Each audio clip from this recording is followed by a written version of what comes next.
जैसा कि आप जानते हैं, ये फिलिस्तीन, इज़राइल और गाज़ा ऐसे मुद्दे हैं जिन्हें दुनिया के देश, विशेष रूप से यूरोपीय देश, कुछ अरब देश, कुछ अफ्रीकी देश, भारत भारत पहले ही दो राज्य नीति को स्वीकार कर चुका है। लेकिन ये घटना अब नहीं हो रही है। दो राज्य नीति के बारे में कहा जाता है कि भारत के चाणक्यपुरा में फिलिस्तीन दूतावास है। एर्दोगन, कई यूरोपीय देश, अरब देश, जिनमें काटा भी शामिल है, वे सभी फिलिस्तीन के पक्ष में कह रहे हैं। आपको ध्यान देना चाहिए, अब कोई भी गाजा का समर्थन नहीं कर रहा है, इसलिए केवल संयुक्त राज्य अमेरिका ही दो राज्य नीति के खिलाफ नहीं है, बल्कि जो दो राज्य नीति का पालन कर रहे हैं, वे मूल रूप से हमास का समर्थन कर रहे हैं। अगर ये सभी देश द्वे राज्य नीति के अनुसार फिलिस्तीन को मान्यता दे दें, तो आगे क्या होगा? यह एक प्रश्न है, यह एक उत्तर है। यही वह उत्तर है जिसकी आप अपेक्षा कर रहे हैं। ऐसा बिल्कुल नहीं होने वाला है। इसमें अमेरिकी राष्ट्रपति ने अरब देशों को एक बात बताई है। फिलहाल अस्थायी इजराइल वेस्ट बैंक के विलय को अपना हिस्सा नहीं मानेगा, लेकिन एक बात है, इसकी पुलिस और सेना इसके लिए पूरी तरह जिम्मेदार होगी। वे एक बात कह सकते हैं, लेकिन अमेरिकी राष्ट्रपति इसे अपना हिस्सा नहीं मानेंगे। यही रिपोर्ट सामने आती है। यह सब अस्थायी है। इसमें एक बात समझनी चाहिए, इन अरब देशों और सभी यूरोपीय देशों ने इसे सैद्धांतिक रूप से स्वीकार कर लिया है। अब गाजा नहीं है। जब मैंने यह शुरू किया था, तब मैंने यही कहा था। जब मैंने यह युद्ध शुरू किया था, तब मैंने कहा था कि अब गाजा नहीं रहेगा। इसीलिए अमेरिका ने दूसरे अरब देशों पर कब्जा किया और उनमें निवेश किया और उन्हें गाजा एक आर्थिक केंद्र और पर्यटन स्थल बनाया। यह जमीनी हमला इसी का हिस्सा है। वे वहां की सभी इमारतों को ध्वस्त कर देते हैं और फिर उन सभी को एक कोने में इकट्ठा कर देते हैं और कभी-कभी वे दूसरे देशों पर हमला करते हैं। यह सब पहले से तय और पूर्व नियोजित है। क्या आपने देखा कि इजरायलियों ने कतर पर हमला किया? अब मैंने पूछा कि अब गाजा नहीं रहेगा। इसीलिए अमेरिका ने दूसरे अरब देशों पर कब्जा किया और उनमें निवेश किया। यह सब पहले से तय और पूर्व नियोजित है। क्या आपने देखा कि इजरायलियों ने कतर पर हमला किया? कतर ने कहा कि हम अभी जवाबी कार्रवाई करेंगे। वहां एक शिखर सम्मेलन चल रहा है, यह हो रहा है, यह हो रहा है, और मैं साफ साफ कह रहा हूं, ऐसा कुछ नहीं होने वाला, क्योंकि अमेरिका ने यह सब जानबूझकर किया। बाद में कतर को खुश करने के लिए उन्होंने प्रधानमंत्री को बुलाया और उनके कंधे थपथपाते हुए कहा, अब और कोई परेशानी नहीं, बिना हमला किए देखते हैं कि हम अब और हमला करते हैं या नहीं। ऐसा नहीं है कि हम अब और हमला नहीं करेंगे, देखते हैं कि हम अब और हमला करते हैं या नहीं। उसके बाद कतर कहता रहा है कि ये हमास नेता कहाँ है। यही कतर भी फंस गया। हमास का समर्थन करने वाले देश भी फंस गए। क्या आपने एर्दोगन का बयान देखा? संयुक्त राष्ट्र महासभा में अपने भाषण के बाद उन्होंने कुछ कहा। मैं आपको एक बात पक्के तौर पर बता सकता हूं, अमेरिका ने इजराइल को मारने का लाइसेंस दे दिया है। यानी उसने इजराइल को यह लाइसेंस दे दिया है। जब तक इजराइल के पास यह लाइसेंस है, चाहे वे कहीं भी बमबारी करें। मैं गाजा में यही कह रहा हूं, उन्हें या इजराइल को कुछ नहीं होने वाला, सिर्फ रोना धोना हो रहा है, और ये चैनल और अल जजीरा यही कह रहे हैं। इस पर कोई कार्रवाई नहीं हो रही है। अब मैंने इस अमेरिकी टैरिफ के बारे में कुछ गौर किया है। यही इसका अहम पहलू है। अब अमेरिका को सबक सिखाएंगे। कितने यूरोपीय देश ऐसा कर रहे हैं? मैंने भी सोचा था कि अगर यहां टैरिफ की समस्या कम हो जाए तो देश एक साथ आएंगे और यूरोपीय संघ उन्हें यह कार्यक्रम लागू नहीं करने देगा। मुझे भी ऐसी ही आशंका थी, यानी वे संतुलन बना लेंगे। अंत में सभी यूरोपीय देश जाकर उसकी टांग पकड़ लेंगे और अमेरिका द्वारा कही गई बातों से ज्यादा रियायतें दे देंगे। यूरोप में सभी अमेरिकी उत्पादों पर शून्य टैरिफ होगा। अगर अमेरिका यूरोपीय उत्पाद बेचना चाहेगा तो 10% देना होगा। मैं भारत के बारे में यह बात नहीं कर रहा हूं। ये यूरोपीय देश कहते हैं कि वे सब अमेरिका के गुलाम हैं। यही वजह है कि अमेरिका, जो कहता है कि यह उनकी सुरक्षा है, उन्हें सुरक्षा प्रदान कर रहा है। अब जाकर ट्रंप ने इस नीति में बदलाव किया है। 6.02 टाइम्स नीति परिवर्तन के बाद उन्होंने क्या कहा? ज़ेलेंस्की वहां जाएंगे और जाकर रूस पर कब्जा करेंगे। यानी अगर हो सके तो रूस ने जिन जगहों पर कब्जा किया है उन पर कब्जा करेंगे और रूस के अंदर जाएंगे, यानी मॉस्को पर कब्जा करेंगे। मैं इस बारे में विस्तार से एक वीडियो बनाऊंगा। क्योंकि युद्ध यहीं चल रहा है। अमेरिका लंबे समय से कहता आ रहा है कि जब वो हथियार देता है तो वो उन पर प्रतिबंध लगाता है, यानी रूसी सैनिकों को रूसी क्षेत्र में, मॉस्को के उस हिस्से में नहीं जाना चाहिए। उन्हें इसे सुरक्षित क्षेत्र में रखना चाहिए। लेकिन अब जो होने वाला है वो ये है कि वे कहेंगे कि जाओ और मॉस्को पर हमला करो। फिर जब वे जाकर मॉस्को पर हमला करेंगे तो युद्ध का रुख और उसकी दिशा बदल जाएगी, क्योंकि मॉस्को में, इस राजधानी में, वहां के सैन्य मुख्यालय में और साथ ही मॉस्को में जहां सेना तैनात है, बम गिरेंगे और अच्छी क्रूज मिसाइलें आएंगी और गिरेंगी।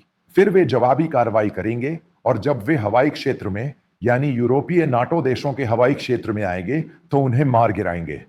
ट्रंप ने क्या कहा, मैं इस बारे में विस्तार से एक वीडियो बनाऊंगा। मैं इस विषय पर आ रहा हूं यह कहते हुए कि अगले 1-2 महीनों में यह गाजा पूरी तरह से इजराइल के कब्जे में आ जाएगा और फिर वहां के सभी लोग अलग अलग जगहों पर भाग जाएंगे। वे जाएंगे क्योंकि अगर वे वहां वापस लौटेंगे तो वे सब कुछ तबाह कर देंगे, गांवों को पूरी तरह से तबाह कर देंगे। वे सुनियोजित तरीके से आगे बढ़ेंगे। इसलिए जब कोई जमीनी हमला या युद्ध होता है, जब इजरायली सेना पर कब्जा होता है, तो उन्हें पता होता है कि सेना के भीतर नुकसान हो रहा है। इसलिए अंतिम परिणाम यह होता है कि ये देश, यूरोपीय देश और अरब देश 100% स्वीकार करते हैं इजराइल को गाजा पर पूरी तरह से कब्जा करने दे, यानी उन्हें हमास को कोई मौका नहीं देना चाहिए। बंधकों का मुद्दा यहीं खत्म हो जाता है, क्योंकि इस हमले से पहले अमेरिकी राजनयिकों ने वास्तव में इन यूरोपीय देशों और अरब देशों के साथ बातचीत और समझौता किया है, या ऐसा ही कुछ। इजराइल हमला नहीं करता। कितने पत्रकार मारे गए हैं। अल जजीरा रोता चिल्लाता रहता है और फिर कुछ नहीं होता। वह नरसंहार कहता है, वह कहता है और वह कहता है, एक कुछ नहीं होता। अरब देशों को अमेरिका का पूरा समर्थन प्राप्त है। क्यों? मैं आपको एक बात फिर से बता दूं, ध्यान से सुनिए। भारत, सऊदी अरब और संयुक्त अरब अमीरात समेत सभी यूरोपीय देशों ने पेरिस जलवायु समझौते पर हस्ताक्षर किए हैं, जिसका मतलब है डीकार्बनाइजेशन और जीवाश्म ईंधन का उन्मूलन। ट्रंप ने एक ही बयान दिया, उन्होंने पेरिस जलवायु समझौते को फेंक दिया। भाषण देखिए जिसमें कहा गया था कि यह हरित ऊर्जा है और यह एक घोटाला है। फिर ट्रंप के आने के बाद क्या आपने इस जलवायु परिवर्तन से संबंधित कोई विषय सुना? वैश्विक मीडिया ने वैश्विक होकर उन्हें अरब देशों सहित रोक दिया।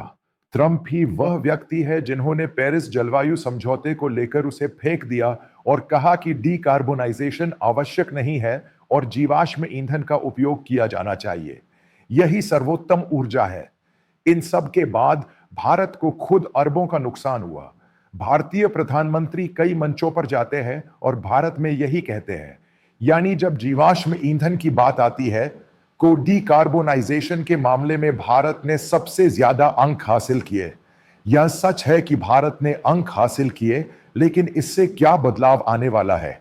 मैं यही कह रहा हूं, अगर अमेरिका कुछ फैसले लेता है तो दुनिया के देश उसी का पालन करेंगे। अब ये फिलिस्तीन यानी पीए फिलिस्तीन प्राधिकरण, वेस्ट बैंक वगैरह, जीवन प्रत्याशा सिर्फ कुछ दिन होती है। कभी कभी वे इसे 3 या 4 साल भी कह देते हैं, क्योंकि वे कानून व्यवस्था को पूरी तरह से नियंत्रित नहीं करते, क्योंकि उनके पास न तो मुद्रा है, न पानी, न बिजली। मैं जो कह रहा हूं उसे ही लीजिए। वहां न बिजली है, न पानी, यहां तक कि पुलिस बल भी नहीं है। स्थानीय स्तर पर उनके पास कुछ भी नहीं है, यहां तक कि मुद्रा भी नहीं है। दूसरे देश जो इस देश की स्थानीय अर्थव्यवस्था कहते हैं, संयुक्त राष्ट्र की मदद कर रहे हैं। इसे समझिए, संयुक्त राष्ट्र को देखिए और समझिए। क्या ट्रंप ने यही नहीं कहा था? यानी जब वे वहां जाने के लिए इतने पैसे लेते हैं तो उनकी लिफ्ट काम नहीं करती। संयुक्त राष्ट्र के इतिहास में भी ऐसी ही एक शर्मनाक घटना घटी है, नहीं? क्या एक ऐसा संगठन जिसे वैश्विक स्तर पर वित्त पोषित किया जाता है और जिसे इतना पैसा मिलता है, उसे शर्म नहीं आएगी? जब अमेरिकी राष्ट्रपति आए तो उन्होंने स्वयं सार्वजनिक रूप से यह बात कही। वे इतने सारे पैसे का क्या कर रहे हैं? संयुक्त राष्ट्र महासचिव के पास कोई शक्ति नहीं है। मैं यही कह रहा हूं, अमेरिका जो भी फैसला करता है, पूरी दुनिया उसका पालन करती है।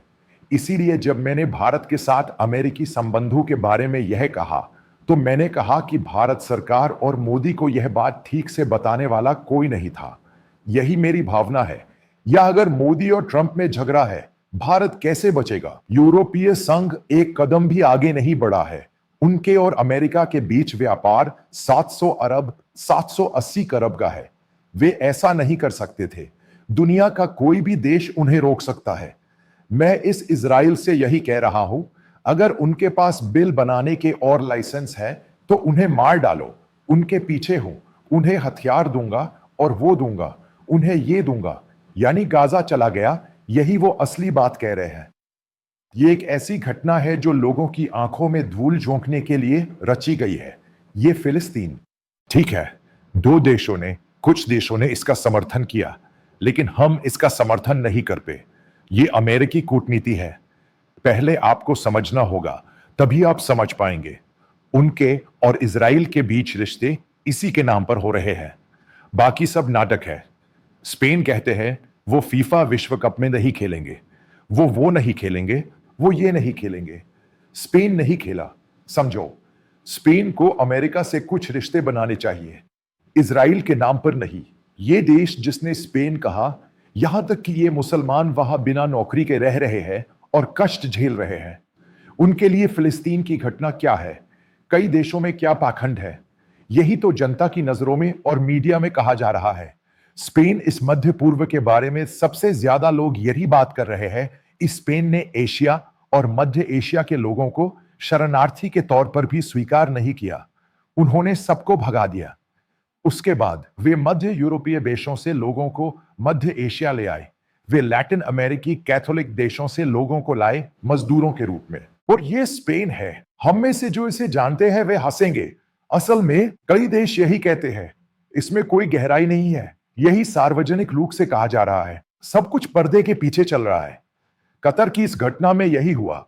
मैंने पहले कहा था कि अमेरिका ने इसकी व्यवस्था की थी। अब अमेरिका ने वादा नहीं किया है। अब देखेंगे कि क्या ये हुआ है। उन्होंने कहा कि यही घटना है। इसे समझिए। कहा जाता है कि अंतिम विजेता इजराइल होगा। इसका कारण यह है कि इसमें ज्यादा समय नहीं लगेगा। वे पूरे देश पर कब्जा कर लेंगे। ये सीरियाई राष्ट्रपति अल सहारा, पुराना अल जलाल आतंकवादी क्या है, वह फिलहाल इजराइल के साथ है, लेकिन बाकी सभी संबंध सभी अरब देशों के साथ है। मैं इसे फिर से कहूंगा। आइए अब्राहम समझौते पर आते हैं।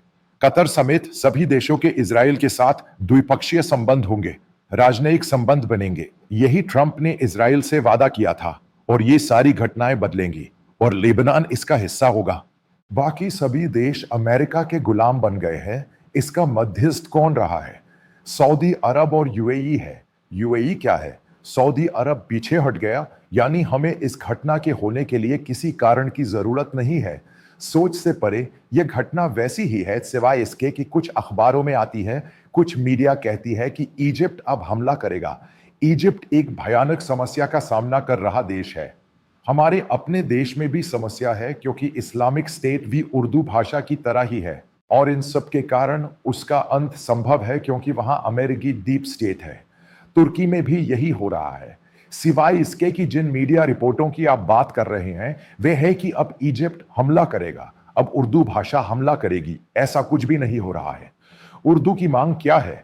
अमेरिका जो F-35 बना रहा है वह क्या है? अमेरिका जो हथियार बना रहा है वह क्या है? यात्रा प्रतिबंध क्या है? मैंने सुना है कि वहां और कुछ नहीं हो रहा है, इसलिए बेंजामिन नेतन्याहू बिना किसी कुशलता के चीजों को आगे बढ़ा रहे हैं। बस जनता के सामने नाटक हो रहा है। अंतिम फैसला अमेरिका ही लेगा। वैश्विक भू राजनीति में अमेरिका का यही महत्व है।